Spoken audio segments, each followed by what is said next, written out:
Christmas Eve, 1945. A peaceful night in Fayetteville, West Virginia, turns into a living nightmare as a raging fire consumes the Sodder family home. But when the flames finally die out, a horrifying discovery is made.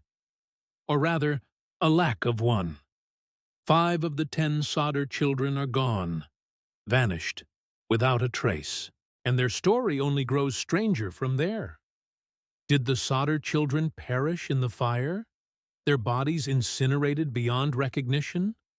Or were they taken, stolen away in the chaos of that terrible night? This is one of America's most chilling and enduring unsolved mysteries, a story that continues to haunt us nearly 80 years later. To understand the tragedy, you first have to understand the family. George and Jenny Sodder were Italian immigrants, hard-working and respected members of their community. George ran a successful trucking business, and together they had built a warm, lively home filled with their 10 children. It was the picture-perfect American dream. But beneath the surface, there were ripples. George was known for his strong anti-Mussolini opinions, a stance that wasn't always popular and might have earned him some quiet enemies. A small detail, perhaps, but one that would later seem like a crucial piece of a dark and twisted puzzle. In the weeks leading up to the fire, a series of strange and unsettling events began to unfold. An insurance salesman visited the Sodder home, becoming aggressive and threatening when George refused to buy a policy.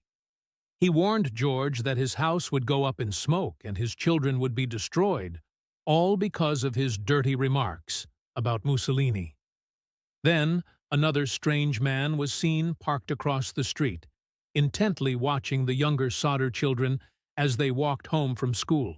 Jenny grew increasingly uneasy. It felt like someone was watching them, like a shadow was slowly creeping over their happy home. Then came Christmas Eve, 1945. The family celebrated, exchanging gifts and enjoying the holiday spirit. The older children were allowed to stay up late, playing with their new toys, while Jenny and George went to bed. Just after midnight, Jenny was jolted awake by a loud thud on the roof, followed by a rolling noise. An hour later, she woke again, this time to the smell of smoke. The house was on fire. Panic erupted. George, Jenny, and 4 of their children managed to escape, but 5 were still trapped upstairs. George raced to get his ladder, but it was gone from its usual spot. He tried to start his work trucks to pull up to the window, but neither would start. Within 45 minutes, their home was gone, collapsed into a smoldering pile of rubble. And so were 5 of their children. As dawn broke over the devastating scene, the search for the children's remains began. But there was nothing. The local fire chief told the grieving parents that the blaze had been hot enough to completely cremate the bodies. Jenny, a practical and determined woman, refused to believe it. She began her own grim experiments, burning chicken and beef bones in a hot fire to see if they would turn to ash. They never did. More strange evidence surfaced. A telephone repairman confirmed the Sodder's phone line hadn't been burned, but cut. The ladder that had been missing was found thrown in a nearby embankment. And what about that thud on the roof? Years later, a small, rubbery object, believed to be the pin from a pineapple-style hand grenade, was found. What kind of fire leaves no trace of 5 bodies, yet leaves so many clues behind? The official investigation was shockingly brief. The fire was ruled accidental, caused by faulty wiring. A coroner's jury was convened, and in just a few days, death certificates were issued for the 5 missing children. But for George and Jenny, this was not an end, but a beginning.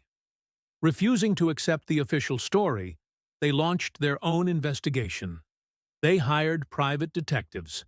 They printed posters with their children's faces and offered a substantial reward.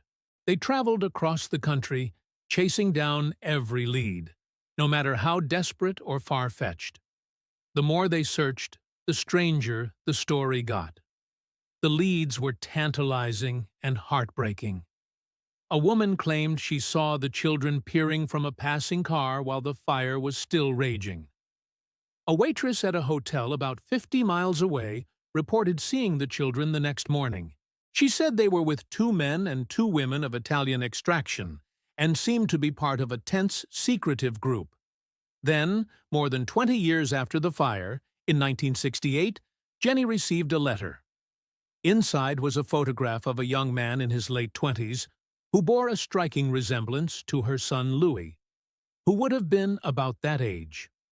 On the back, a cryptic note read, "Louis Sodder, I love brother Frankie. Elil boys, A90132 or 35. Was it a cruel hoax or a message from their long-lost son? But every lead, every potential sighting, every glimmer of hope ultimately ended in silence. Refusing to give up, George Sodder erected a large billboard along Route 16, right by the site of their former home. It featured the photos of his 5 missing children: Maurice, Martha, Louis, Jenny, and Betty.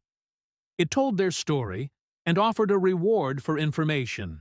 For over 40 years, the billboard stood as a haunting public plea, a monument to a father's undying hope and a mother's unending grief. It turned their private tragedy into a national mystery, and travelers would often stop, captivated by the sad faces staring out from the board, begging for the truth. George Sodder died in 1969, never knowing what happened to his children. Jenny, it is said, wore black for the rest of her life, tending a memorial garden she planted at the site of their home until her own death 20 years later.